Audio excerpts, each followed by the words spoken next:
क्या नाम है सर आपका? देवेश कुमार साहब। विद्यालय का नाम बताइए। पीएमसी संस्कृत कमान विद्यालय गढ़। किस पद पे हैं सर?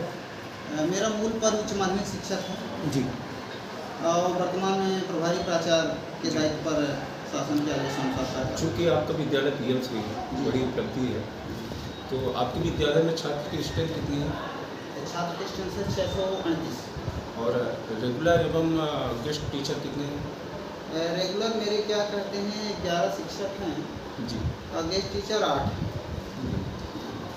तो छात्र के हिसाब से तो टीचर का तो अभाव है मेरे हिसाब से। और वस्तुतः है जो शासन की योजनाएं हैं, शासन जितने पर हमारे पास स्वीकृत हैं शासन द्वारा उतने पर यहाँ कार्यरत नहीं है। कोई भी सब्जेक्ट रिक्त जाता है टीचर? कोई रिक्त नहीं जाता, क्योंकि उसी से मैं क्या कहते हैं क्लास बढ़ा करके समस्त शिक्षकों को लगाया हूँ, जिससे हमारे विद्यालय का पठन पाठन किसी प्रकार प्रभावित ना हो। जी। मैं यही कार्य योजना तैयार करके रखा हूँ।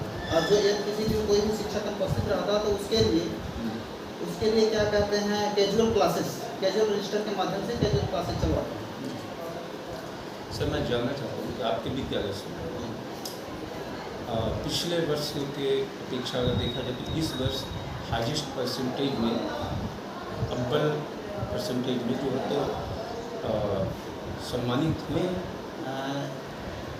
चूँकि मध्य प्रदेश शासन द्वारा 2 योजनाएं संचालित की गई हैं। एक है आप क्या कहते हैं लैपटॉप वितरण योजना, दूसरा है ई स्कूटी योजना। ई स्कूटी योजना में वे छात्र सम्मिलित होते हैं यदि किसी भी छात्र का विद्यालय स्तर पर समान अंक आ जाए,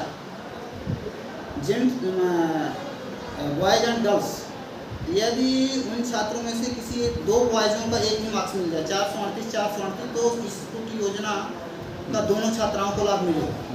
इसी प्रकार से यदि दोनों लड़कों का एक समान अंक मिल जाए तो हमारे क्या कहते हैं 4 स्कूटी योजना का लाभ मिलेंगे। ऐसा भी मेरे विद्यालय में मेरे कार्यकाल में ऐसा कुछ भी नहीं हुआ है। वही लड़के आते हैं। इस सत्र का हाईएस्ट परसेंटेज क्या था? 89 है। हाईएस्ट। जी। क्या नाम है सर? शिवांशी पटेल। सर 2020 शिक्षा नीति है, उसका तात्पर्य क्या है? NEP 2020 है ना, तो नेशनल एजुकेशन पॉलिसी, राष्ट्रीय शिक्षा नीति। इसका मतलब यह है कि 5+3+3+4 इस योजना के अंतर्गत NEP 2020 की योजना के अंतर्गत पहले क्या होता था कि स्टेट लेवल की योजनाएं चलती थी।